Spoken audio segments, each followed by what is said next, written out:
Speaking of active, a flurry of cabinet picks from President-elect Donald Trump naming new members to his administration, including Florida Senator Marco Rubio and former rival, right, to be his nominee for Secretary of State, Congressman Matt Gaetz to be Attorney General, and right there in the middle you see former Democratic Congresswoman and one-time presidential candidate Tulsi Gabbard to be his Director of National Intelligence. So Trump's picks also including Fox News host and military veteran Pete Hegseth for Defense Secretary. You should take a look at the wide range of people that he has selected. We want to bring in Gary Dietrich now, our CBS 13 political analyst. Start by asking, first of all, these are coming at a rapid-fire pace. I mean, are you surprised at how quickly he's putting names forward? Yeah, there's two things that struck me, and one of them is that, Tony. I mean, it is remarkable.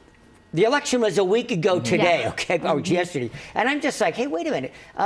Things usually kind of dribble out and you get into the holidays and then we're, okay, fine. Then we have the, inauguration in January 20th. But this is coming rapid fire. I think that speaks to Trump's desire to move. I mean, he said in the election, we're day one. Remember, he kept saying day one, day one, day one. Mm-hmm. The other thing is the nature of these nominees, guys. I mean, they are people who are not going to be sitting around. Mm-hmm. You look at the foreign policy picks. You look at those that are going to be dealing with the border immigration issue. You even look at Matt Gaetz at Department of Justice. I mean, I think you're going to see an amazingly active administration starting January 21st. Yeah, certainly quick appointments here, but also decisive. They've already spoken out that they are very supportive of Trump and will be on board with him. Also want to talk about the governor right now. So let's flip You mean our things governor? over. Our governor, right. Governor Newsom, already in D.C.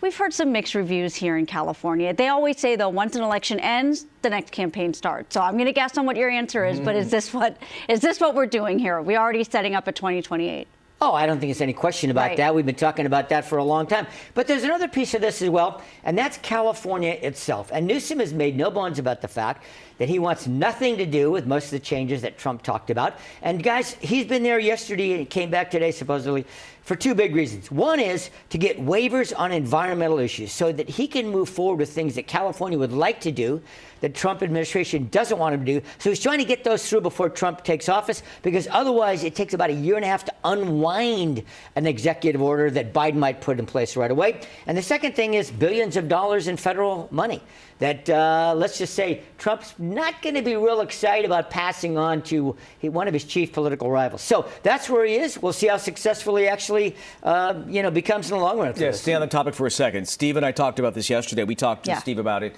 in terms of Newsom going to D.C. Democrats have admittedly said we need to change our game plan and reach out to more people.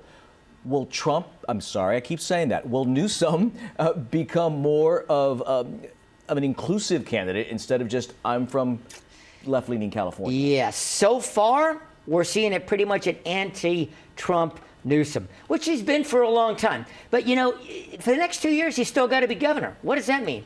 When we have emergencies, fires, other kinds of things, there's going to be times when Governor Newsom is going to have to work with the Trump federal bureaucracy and going to have to work with the president himself, the president-elect himself. So that's where we are, guys. I mean, as